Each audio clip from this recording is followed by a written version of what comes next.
But I mean, now I don't know if you improvise, but you don't have a set list. Oh no! I improvise on stage every fucking show. There's a line that'll come out whether you like it or not.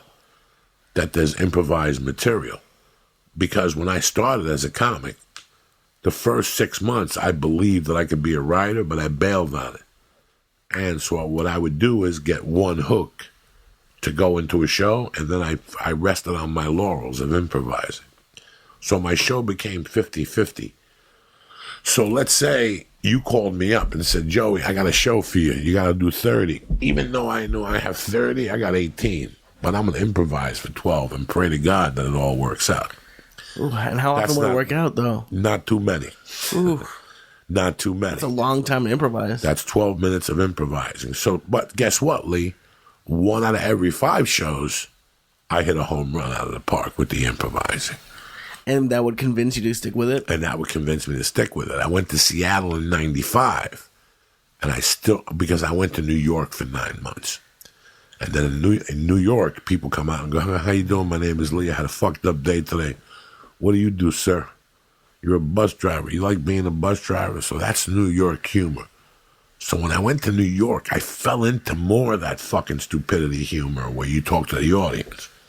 When I got to Seattle in 95, I still had that stupidity humor that I'd talk to in the audience. When things got dangerous, I got into a mode where I would go into improvising into the audience. And sometimes, sometimes, Lee, it was fucking phenomenal, but sometimes it was just god-awful.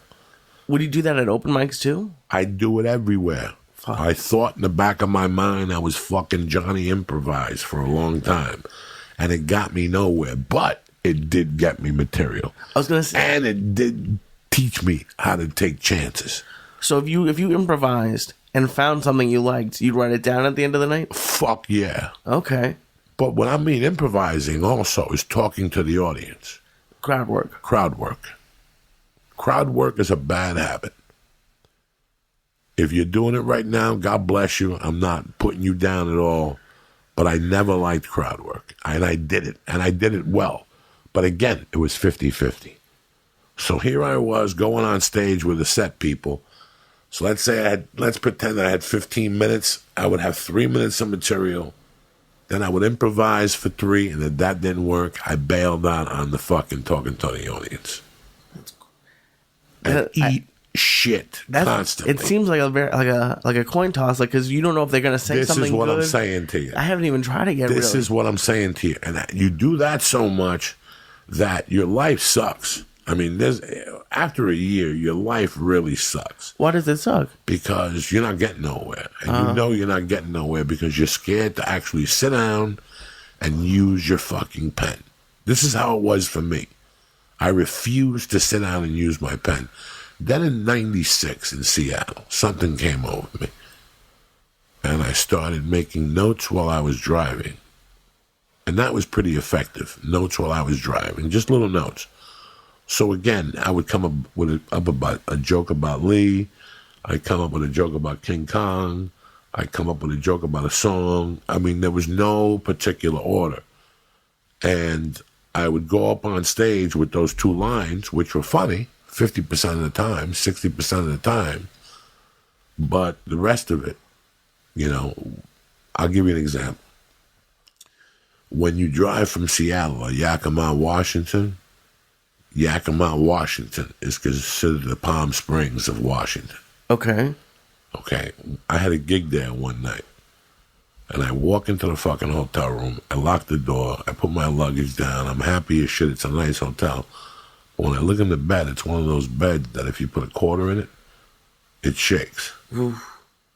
I never even saw one of those. Yeah, this is how young you are. Like, guys, in the 70s and 60s, when you checked into a hotel room, you could put quarters in the fucking head frame, and the bed would rattle, and it was like a mini massage.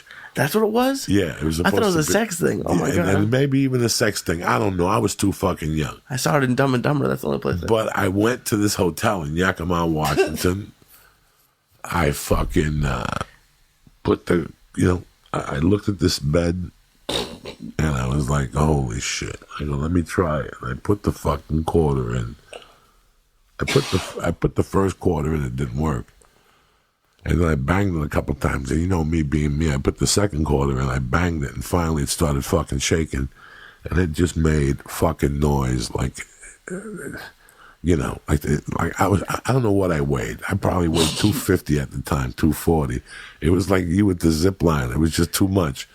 And the thing kept making noises, and finally it fucked up. So that night I remember going up on stage. I was laughing my ass off because I was high. I went up on stage and I fucking said, you know, it's great to be in Yakima. I went to my hotel room. It was a massage bed. I put a quarter in it.